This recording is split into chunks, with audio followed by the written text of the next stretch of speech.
स्वागत आप सभी का। आपके साथ मैं हूं पुनीत और चलिए खबरों की करते हैं शुरुआत। जहरीली शराब पर मध्य प्रदेश सरकार ने एक बड़ा फैसला लिया है। सरकार ने कलेक्टरों और एसपी को निर्देश दिया है कि विष अधिनियम के तहत नियमों का पालन हो।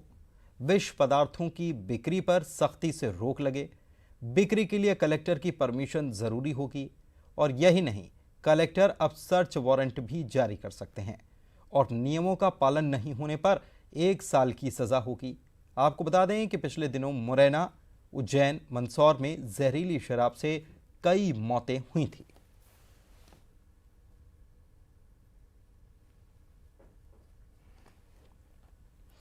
शरद हमारे संवाददाता हमारे साथ भोपाल से इस खबर पर जुड़े हुए हैं और मध्य प्रदेश में जहरीली शराब का मुद्दा एक बेहद अहम मुद्दा है, गंभीर मामला है जिसको लेकर सरकार तमाम तरीके से सख्ती बरतती नजर आ रही है, लेकिन उसके बावजूद भी मामले भी लगातार सामने आ रहे थे। शरद हमारे संवाददाता हमारे साथ जुड़े हुए हैं भोपाल से। शरद, विष अधिनियम के तहत नियमों का पालन हो, सरकार अब ये कह रही है, और जो नए नियम बनाए गए हैं इसके पहले की स्थिति क्या थी, उससे कैसा असर हो रहा था और अब बाद की स्थिति कैसी रहने वाली है?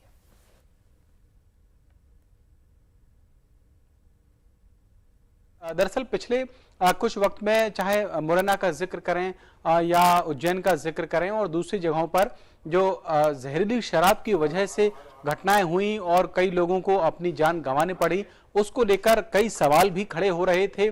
सरकार की जो नीतियां हैं उनको लेकर भी और कहीं ना कहीं ये कारोबार कैसे फल फूल रहा है इस विषय को लेकर भी, तो उस पर एक जो ठोस रोक है वो माफ कीजिए उसको लगाने की कोशिश की गई है और उस कोशिश के तहत विष अधिनियम में कुछ पावर जो है कलेक्टर्स के और स्थानीय प्रशासन के वो बढ़ाने की बात की गई है, जिसके तहत ऐसी चीजें जिनके जरिए या जिनको मिलाकर जहरीली शराब बनाई जाती है उनकी बिक्री के लिए जो परमिशन है वो कलेक्टर से पहले लेनी होगी। जिस तरीके से जो एसिड है अगर उसकी बिक्री होती है तो वो एक तरीके से अवैध करार दिया गया और उस पर बहुत सख्ती बहुत ज्यादा है। तो इसी तरीके से शराब को लेकर अगर कोई बनाने में जो इस्तेमाल किए जाते हैं पदार्थ, उनकी बिक्री के संबंध में भी जो अधिकार हैं वो बढ़ाए गए हैं और अगर कलेक्टर चाहेंगे तो फिर वो सर्च वारंट भी जारी कर सकते हैं। ये भी पता कर सकते हैं कि आखिरकार किस बात को लेकर या कौन कौन सी चीजें मिलाकर शराब या बिक्री जहां हो रही है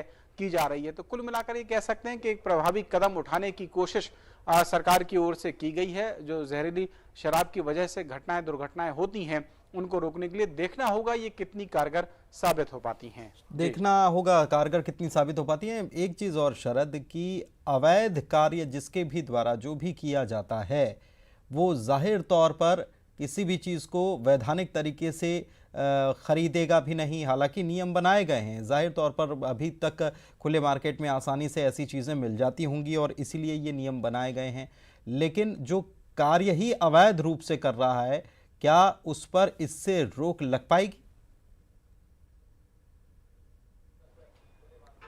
देखिए, उम्मीद तो की जानी चाहिए क्योंकि जो कदम उठाए जाते हैं या सख्ती की जाती है उनके पीछे का मकसद यही होता है कि उनके सोर्स को खत्म करना। मान लीजिए कोई अवैध कारोबार अगर कहीं फल फूल रहा है तो अगर उसके ओरिजिन पर नजर डालें या जहां से वो शुरू हो रहा है अगर उस जड़ को ही खत्म कर दिया जाए तो फिर उम्मीद ये की जा सकती है कि बाकी का जो कारोबार है वो भी ध्वस्त होगा।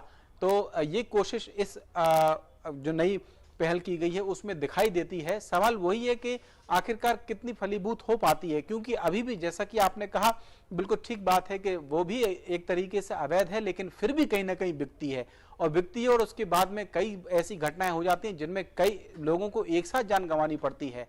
तो ये अपने आप में सवाल है कि जब वो नहीं रोक पा रहा है तो फिर क्या ये नई मुहिम इसको रोक पाएगी? जो अवैध शराब का गोरख धंधा कभी कभी बीच बीच में सामने आ जाता है और खास बात यह है कि सामने तब आता है जब दरअसल कोई ना कोई घटना हो जाती है, लेकिन वो कारोबार कहीं ना कहीं फल फूल रहा होता।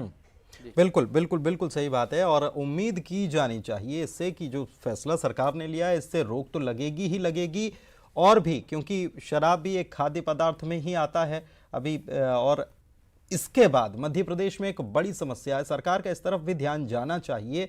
वो है मिलावटी चीज़ें। ख़ास तौर पर ग्वालियर चंबल अंचल में दूध, मावा और ये सारी चीज़ें जो है मिलावट जिसमें की जाती है, इस पर रोक लगाने के लिए क्या नियम बनाने की ज़रूरत है? सरकार को इस पर भी ध्यान देना चाहिए, क्योंकि जैसे नकली शराब के मामले सामने आते हैं, वैसे ही त्योहारी सीज़न पर मिलावटी मावा पकड़ लिया जाता है और उसके बाद फिर वापस वही गोरख धंधा चलता रहता है। शुक्रिया आपका शरद इस तमाम जानकारी के लिए।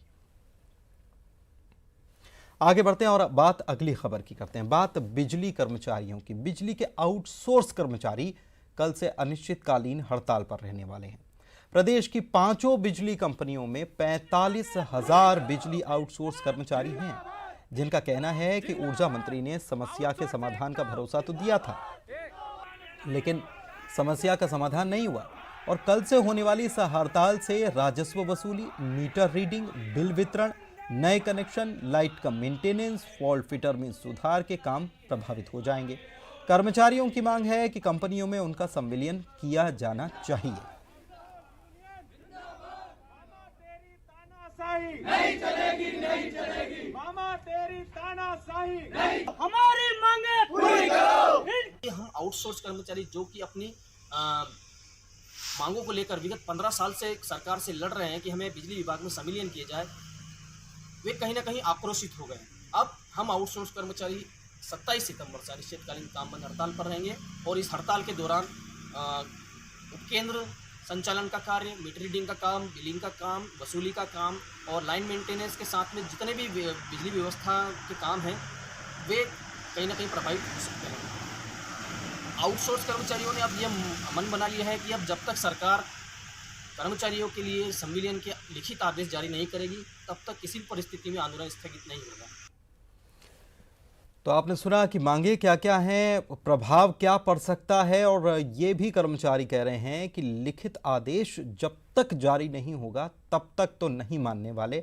अनुराग हमारे संवाददाता हमारे साथ जुड़े हुए हैं, उनसे बात करते हैं। अनुराग, आउटसोर्स के कर्मचारी ये भी कह रहे हैं कि पहले ऊर्जा मंत्री ने हमें आश्वासन दिया था, अब मांग पूरी नहीं हुई और नौबत ये आ गई कि वो हड़ताल पर जा रहे हैं और काम प्रभावित होने वाला है और बड़े पैमाने पर इसका असर पड़ेगा, क्योंकि 5 बिजली कंपनियों के आउटसोर्स कर्मचारी हड़ताल पर जा रहे हैं। सरकार कितनी संजीदा है इसको लेकर?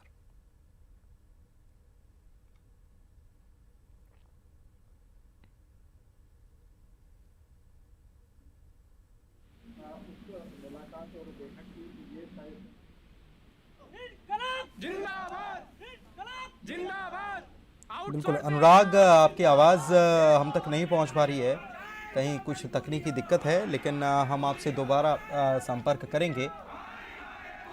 तो कल से ये हड़ताल पर जाने के बाद बिजली कर्मचारी ये कह चुके हैं और आउटसोर्स कर्मचारी हड़ताल पर जाने वाले हैं और इनकी संख्या 45,000 है। इनकी मांग है कि संविलियन इनका होना चाहिए। अनुराग हमारे साथ एक बार फिर से जुड़ चुके हैं। अनुराग बोलिए।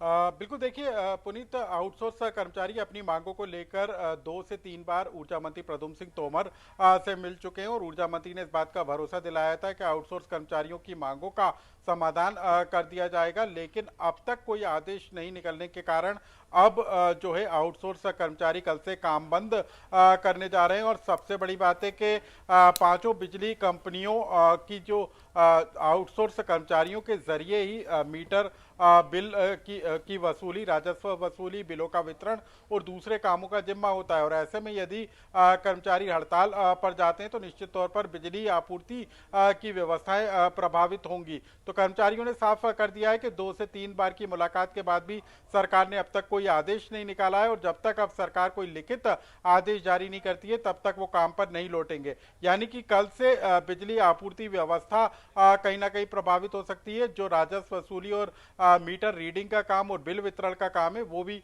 प्रभावित होने के आसार हैं। तो कल देखना होगा कि आगे क्या सरकार का कदम होता है, क्या रुख सरकार अपनाती है या फिर आउटसोर्स कर्मचारी अपना आंदोलन जारी रखने का फैसला कर सकते हैं। बिल्कुल, और ये सबसे बड़ी बात अनुराग ये है कि 1 बार 2 बार 3 बार ऊर्जा मंत्री से इन कर्मचारियों की बात हो चुकी है।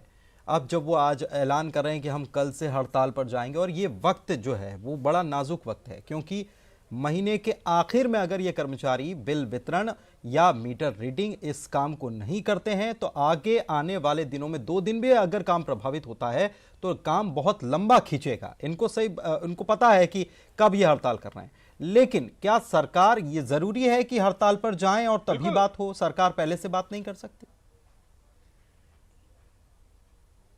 देखिए, पहले भी चर्चा हुई है और खुद ऊर्जा मंत्री ने इस बात का भरोसा दिया था कि आउटसोर्स कर्मचारियों की मांगों का समाधान सरकार करेगी, लेकिन अब तक समाधान नहीं हो पाने की स्थिति में ही आउटसोर्स कर्मचारियों ने एक बार फिर आंदोलन का रुख अख्तियार करने का ऐलान कर दिया है। फेस्टिव सीजन शुरू होने वाला है। बिजली व्यवस्था को लेकर यदि आउटसोर्स कर्मचारी हड़ताल पर जाते हैं तो निश्चित तौर पर सेवाएं प्रभावित होंगी। अभी भी लगातार इस बात को लेकर शिकायतें मिल रही हैं कि उपभोक्ताओं को भारी भरकम बिल दिए जा रहे हैं और यदि मीटर रीडिंग समय पर नहीं होगी और फिर बिलों को लेकर शिकायतें आएंगी तो कई तरह की शिकायतें और समस्याएं आने वाले दिनों में बढ़ सकती हैं। तो अब क्या ऊर्जा मंत्री का रुख होगा, क्या सरकार का रुख होता है, ये कल देखना होगा। लेकिन अभी ये तय है कि आउटसोर्स कर्मचारी हैं जो 45,000 से ज्यादा की संख्या में कर्मचारी हैं, वो कल से काम बंद करने के लिए तैयार हैं।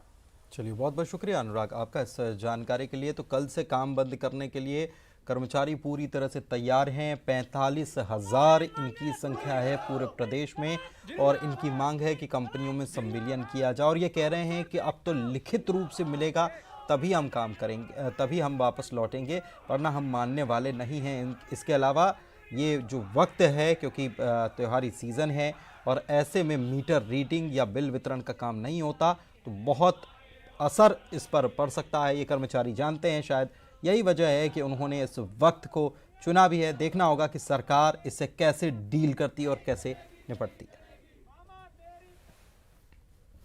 बात अगली खबर की। छतरपुर में मंदिर में युवती के डांस करने का मामला जो है, इसमें एफआईआर दर्ज कर ली गई है। बजरंग दल की शिकायत के बाद युवती आरती साहू पर कोतवाली थाना पुलिस ने एफआईआर दर्ज कर ली है। युवती का वीडियो वायरल हो रहा है जिसमें वो मंदिर में डांस करते हुए नजर आ रही है। इसके बाद उसके खिलाफ अब कार्रवाई हो रही है।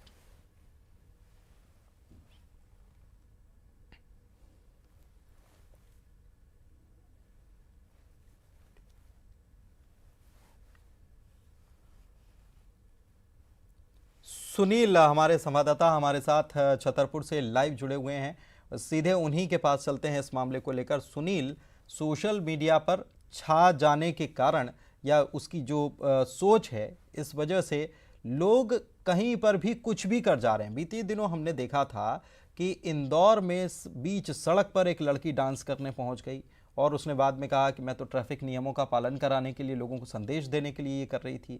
दूसरी तरफ हमने यहाँ देखा कि एक मंदिर जो कि जिससे कि लोगों की आस्था का ये बिल्कुल सीधा सीधा जुड़ाव है और यहाँ ये डांस लड़की कर रही है। अब माफ़ी हालांकि उसने मांग ली है।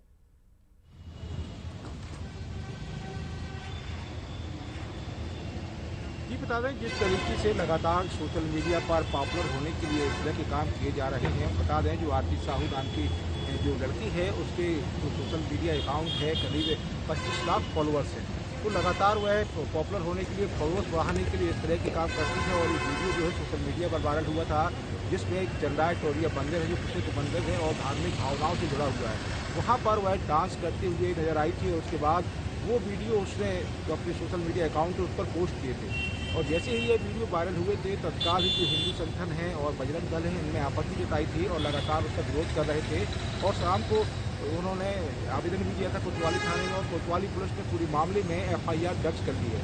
जबकि लड़की थी जो आरती साहू का, उसका कहना था कि मेरे द्वारा माफ़ी मांगी गई है, लगातार मैं माफ़ी मांग रही, मेरा ऐसा कोई उद्देश्य नहीं था कि मैं किसी की धार्मिक भावनाओं को ठेस पहुँचाऊँ, ना मैंने ऐसा सोचा था। लेकिन कहीं ना कहीं ये आरोप बजरंग दल और हिंदू संगठनों ने लगाए थे कि जानबूझकर किया गया कृत्य है और जो हिंदू की धार्मिक भावनाएं हैं, मंदिर से जुड़ी होती हैं, वहाँ पर जाकर इस तरीके से डांस किया गया और उसके बाद जो है सोशल मीडिया अकाउंट पर ये वीडियो पोस्ट किए गए हैं और लगातार एफआईआर के बाद पुलिस क्या कर रही है ये बता दीजिए। और हिंदू संगठनों ने आपत्ति जताई थी और पुलिस का मामला दर्ज कर लिया। जी, एफआईआर के बाद पुलिस का कहना है कि पूरे मामले की अभी भी जांच की जा रही है और जांच के बाद जो कार्रवाई होगी वो उचित कार्रवाई युवती के ऊपर की जाएगी। सबसे पहले तो युवती के बयान लिए जाएंगे कि आखिर आपने जानबूझ के ऐसा किया था कि अन्य कोई कारण था। तो अभी भी पुलिस का कहना है कि प्राथमिक जो है एफआईआर दर्ज की गई है और उसके बाद जांच जारी है। बहुत बहुत शुक्रिया आपका इस जानकारी के लिए। तो ये तो पता है कि सोशल मीडिया पर कैसे छाना है, कैसे पॉपुलर हो जाना है, क्या करना है और कौन कौन से तरीके अपनाना है, लेकिन ये नहीं पता है कि कौन सी जगह का चयन किया जाना चाहिए और कहाँ क्या किया जा सकता है और क्या नहीं किया जा सकता। अब लड़की कह रही है कि मुझे पता नहीं था, मैं इसके लिए माफ़ी मांगती हूँ, मेरा उद्देश्य ये नहीं था। तो उद्देश्य तो खैर नज़र भी आ रहा है, लेकिन मंदिर के सामने अब ये किया है, इसके बाद एफआईआर हुई है। पुलिस कह रही है कि हम जांच करेंगे और आगे जांच करेंगे, लड़की के बयान लेंगे और उसके बाद आगे की कार्रवाई की जाएगी। ब्रेक के बाद आपका स्वागत है और एक बड़ी खबर मध्य प्रदेश से इस वक्त आपको बता रहे हैं 19 जिलों में मौसम विभाग ने अलर्ट जारी किया है। भारी बारिश का यह अलर्ट जारी किया गया है मौसम विभाग की तरफ से 19 जिलों में। तो कम दबाव का क्षेत्र जो है वो बना हुआ है और ऐसे में दूसरी तरफ अगर बात की जाए तो चक्रवाती तूफान गुलाब है वो भी उसके भी आने के आसार हैं और वो भी पहुंच सकता है। तो ऐसे में दो तरफ से बारिश की संभावना नजर आ रही है और भारी वर्षा का अलर्ट मौसम विभाग की तरफ से जारी किया गया 19 जिलों के लिए।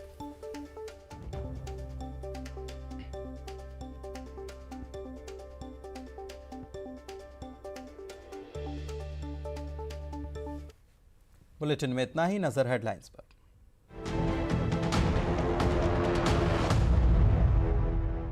Headlines presented by